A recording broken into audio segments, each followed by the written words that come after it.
আজ রাতে আর ঘুমোতে দেবে না দুষ্টুটা মনে হচ্ছে। উঠি।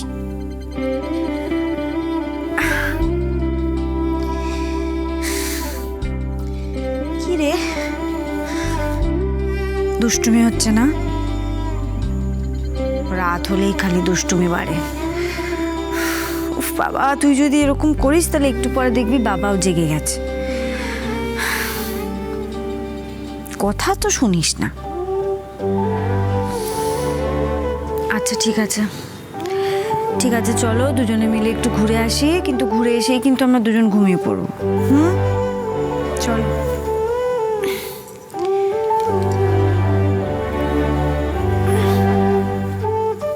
চলো চলো চলো।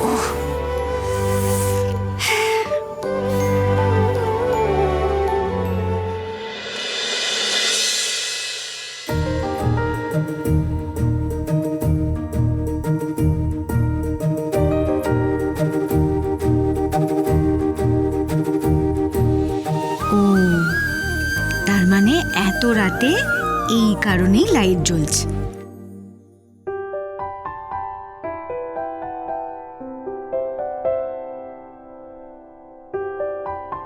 ব্যাপারটা বেশ অনেক দূরই এগিয়েছে, বুঝলি দুষ্টু? এবার তোর মাসি আর কাকাকে হাতে নাতে ধরার সময় হয়েছে। দাঁড়া না, কাল সকাল হোক, তারপরেই ওদের ব্যবস্থা হচ্ছে।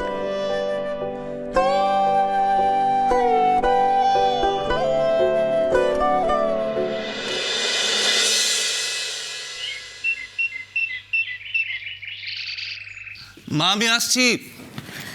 এই যে দাঁড়াও, লাঞ্চ বক্সটা তো নিলেই না, দুপুরে কি খাবে? মা, ভুলে গেছিলাম। না ধরো, কিন্তু আমি কিন্তু শুধু এটা দিতে আসিনি, আমার তোমার সাথে একটা কথাও আছে। কি জরুরি কথা? সেটা শুনতে গেলে একটু ওপরের ঘরে যেতে হবে। কি এমন কথা যে উপরে যেতে হবে? তুমি চলোই না, তারপর তো শুনতেই পাবে। চলো। এসো। এরা সাবধানে। হ্যাঁ ঠিক আছে। না ঠিক নেই। উফ বাবা, তুমি কিন্তু একটু। ইরা, ইরা, ইরা, ইরা, ইরা চোখ খুলো। ইরা, ইরা, ইরা চোখ খুলো। ইরা চোখ খুলো, তোমার কিচ্ছু হয়নি। কি করি এখন?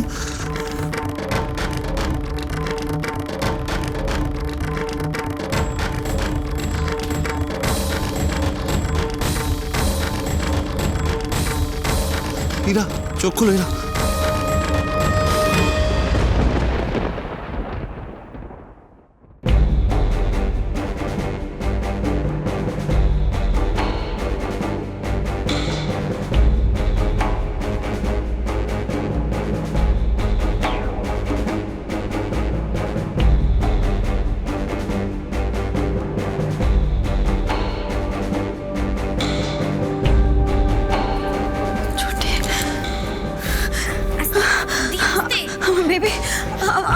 আমার বেবি ঠিক আছে?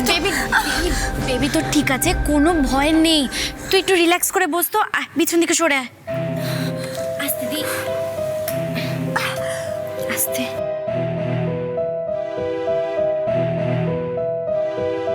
আপনার মাথার উপর ঈশ্বরের হাত আছে, তাই এত বড় একটা অ্যাক্সিডেন্ট হতেও হয়নি।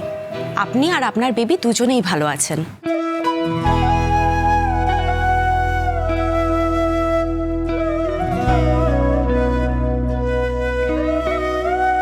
ডক্টর প্লিজ ওকে একটু বুঝিয়ে বলুন। সারাদিন শুধু কাজ আর কাজ, বাড়ির সব কাজ করা, রান্না করা, সবাইকে খেতে দেওয়া, এমনকি গান শেখানো অব্দি বাদ দেয় না। আচ্ছা বলুন, এই সময় তো রেস্ট নেওয়া উচিত, তাই না? উনি কিন্তু একটা কথাও ভুল বলছেন না ইরাবতী, প্লিজ ওনার কথাটা শুনুন। কত খেয়াল রাখে আপনার বলুন তো।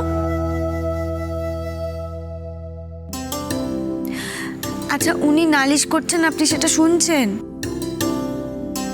কথা না শুনলে তো নালিশ করবেই। ইরাবতী, আপনার প্রেশার কিন্তু যথেষ্ট হাই আছে, তাই এখন বিশ্রামে থাকা, রিল্যাক্স করাটা কিন্তু ভীষণ জরুরি। আর মিস্টার চ্যাটার্জি, আপনার কিন্তু 2-3টে দায়িত্ব আছে। 1, উনি ঠিকঠাক বিশ্রাম নিচ্ছেন কিনা সেটা চোখে চোখে রাখা। আর 2, ওনাকে হাসি খুশিতে রাখা, ওনার মন ভালো রাখা। আমি সবসময় ওটাই চেষ্টা করি ডক্টর। ডক্টর দি এখন মোটামুটি আনন্দেই থাকে, তারপরও বিপি হাই। নিশ্চয়ই উনি কিছু নিয়ে মনে মনে দুশ্চিন্তা করছেন। ওনাকে জিজ্ঞেস করলে জানতে পারবেন নিশ্চয়। কীরাবতী, আমি ঠিক বলছি তো? আজ থেকে এইসব চিন্তা ভাবনা একদম বন্ধ। সময় কিন্তু এগিয়ে এসেছে, আর মাত্র 2-3 মাসের মধ্যে ডেলিভারি হবে। থ্যাংক ইউ ডক্টর, আপনি সত্যি আমার জীবনে ভগবানের মতন এসেছেন। সবাই যখন আমাকে মিসগাইড করেছিল তখন আপনি আমাকে পথ দেখিয়েছেন। এত বড় আনন্দ দিয়েছেন আপনি আমাকে। আমি শুধু আমার দায়িত্বটা করছি। তবে এই কথা ঠিক, যেদিন আপনার কোলে আপনার ফুটফুটে বেবিকে তুলে দিতে পারবো সেদিন আমি সত্যিই খুব আনন্দ পাবো। আজ আসি, কেমন?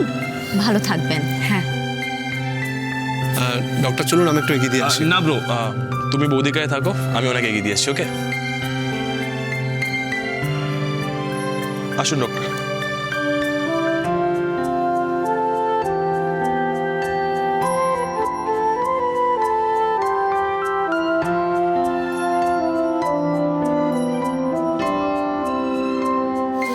তুমি খুব চঞ্চল জানো তো, একটু সাবধানে থাকতে কি হয়। শোনো, এই ব্যাপারটা না আমার কোনো দোষ নেই। ওরকম পায়ের মধ্যে শাড়ি জড়িয়ে পড়ে যাবো আমি বুঝবো কি করে? বুঝতে পারিনি। এই জন্যই তো বলি একটু দৌড়াদৌড়ি কম করতে। আমি দৌড়াদৌড়ি করেছিলাম নাকি? তুমি তো লাঞ্চ বক্স ফেলে যাচ্ছিলে, সেই জন্য আমি সেটা দিতে গেছিলাম। সেটা নিয়ে গেলেই এরকম ঘটনা ঘটতো না। বাহ, এটা আমার দোষ হয়ে গেল। ব্যাস, তোমরা কি এবার ঝগড়া শুরু করবে? আমি মোটে এরকম করি না, তোমার দি সবসময় করে। যাকে ছাড়ো, কি বলবে বলছিলে বলো। হ্যাঁ, পরে বলবো। আগে এদের ব্যাপারটা ভালো করে নিজে তো জানি, তারপর বলবো। ডক্টর বলছে আপনি নাকি এখনো দুশ্চিন্তা করছেন। আচ্ছা, এখন আমরা কি নিয়ে দুশ্চিন্তা বলুন তো? সত্যি তো দি, সব তো মিটে গেছে, তাহলে কি নিয়ে দুশ্চিন্তা করছিস?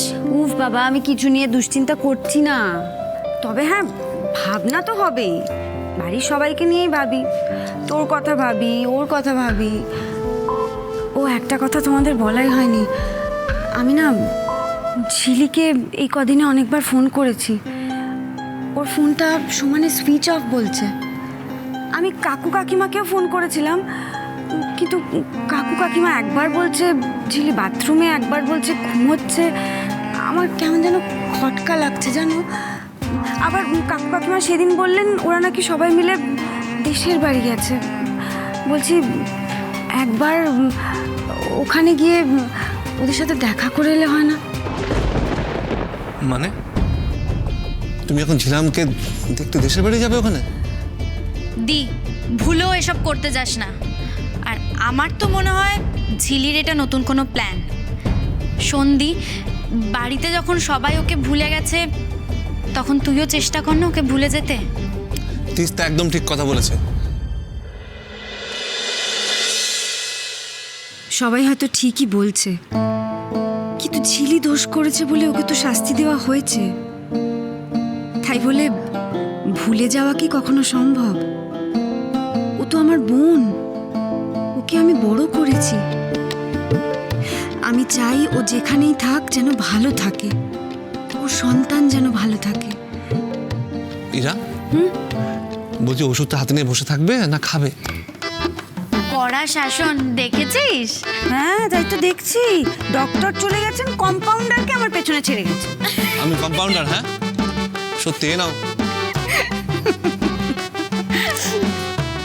ব্রো, বলছি ঠাম্মি আর বড় মা তোমাকে ডাকছিস, স্বাদের ব্যাপারে কিসব কথা বলবে? ও হ্যাঁ, কাল তো এরা 7 মাসের স্বাদ। আকাশ, একবার শুনে যা। হ্যাঁ হ্যাঁ মা, আসছি, আমি আসছি একটু।